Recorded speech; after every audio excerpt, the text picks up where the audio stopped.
John Hankey is an independent documentary filmmaker. He teaches how history really unfolded and exposes conspiracies you didn't know existed. His films cover a wide array of topics, including the JFK assassination, the Rothschilds, October 7th, and Trump's failed assassination attempt. Put on your headphones, grab your tinfoil hat, and get ready to learn how the world really operates with John Hankey. Let's drop a bomb while we're at it. But you have to promise we're going to close with this. You've all heard of Auschwitz. One of the things that you can find out is that the Jewish banks, the Rothschild banks, when the survivors came to the Rothschild banks with their dead parents' passbooks, they chased them out. They chased them out, yelling and screaming and swinging, and told them that they wouldn't honor the passbook until they got a death certificate from Auschwitz, filled out by the Germans who, this is, anyway, one. And the people who, right, the mainstream historians, I got the books sitting over there telling the story, are absolutely scandalized by it. Another thing that people don't know is that it's called the transfer agreement. The Nazis had a deal with the Zionists in Israel that they would allow the rich Jews of Europe to escape to Israel, and they'd let them take most of their money with them, but they had to take it in script that they could only redeem by buying German goods. So that's how the Nazis justified it. It's how Goering justified it to himself, was that this was good for the German economy because we're giving them this stuff and they have to buy German goods, and so that people who are boycotting Germany because we're Nazis will buy stuff from the Zionists, even though it's German made. They're not buying it from Germans, they're buying it from Zionists, so therefore it's okay. Now, Auschwitz was sort of one of the earliest scandals I ever got exposed to. Was an article called "With a Branch at Auschwitz," about how the Rockefellers had a branch at Auschwitz.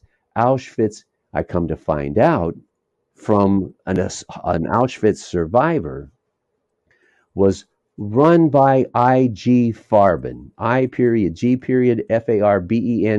Google it. Look it up on Wikipedia. It's not, and you will find out something like 25 of the directors of I.G. Farben got tried at Nuremberg for their part in running Auschwitz.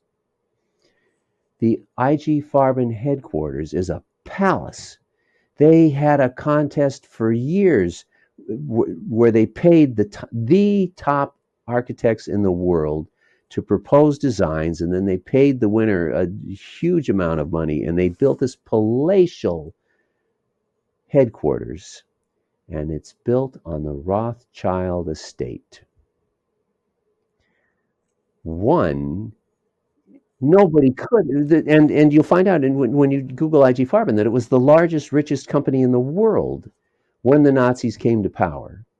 They made their war profits during World War I, selling poison gas to everybody and selling dynamite to everybody.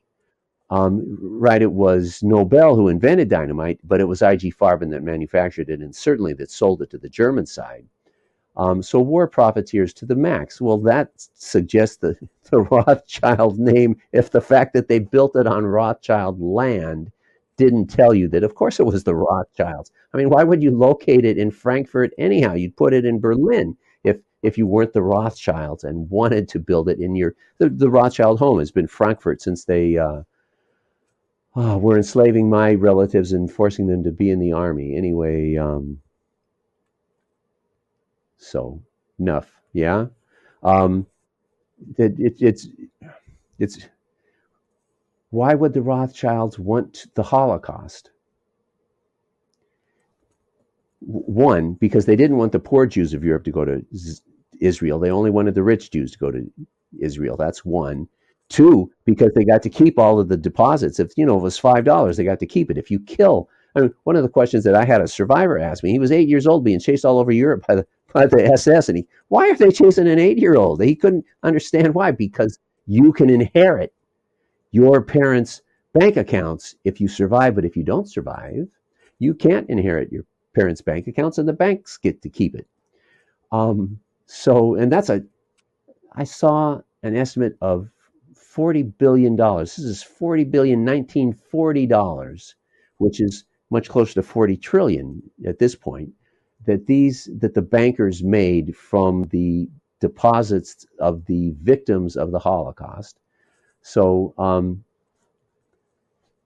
and then they forced the rich Jews. They forced the rich Jews to go to Israel, which is what they had been trying to do for the previous 1830 to the previous 110 years.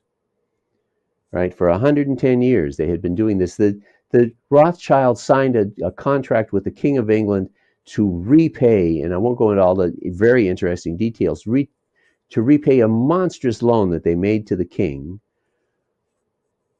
so that he could pay them back the money that they had arranged for him to owe them.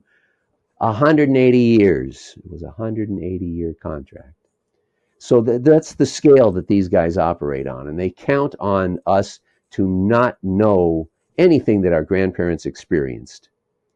Right? They bank on that, and they get it, because we don't know anything that our grandparents experienced, including how our grandparents knew who the Rothschilds were and considered them to be the most evil people on the planet. There's a book written in 1906 called The Rothschilds, and you can't get it. Well, you can try. I hired somebody to find me a really good online copy. I bought what you can buy from Amazon is garbage. It's not complete. Every page has a couple of sentences cut out, but you can find online copies anyway. In 1906, our great-great-grandparents knew that the Rothschilds were the most evil people on the planet and were controlling the U.S. economy and destroying. Every 10 years, they would they would short the market and kill the economy. Every 10 years, they would short the market and kill the economy. That's all in this little book. It is such a non-interesting read. It's just detail after detail after detail after detail, showing you what I just told you in 90 seconds. Anyhow. Now that you know where we've been, find out where we're going. Tune in to Ladies Love Politics, where you can stay informed without going insane.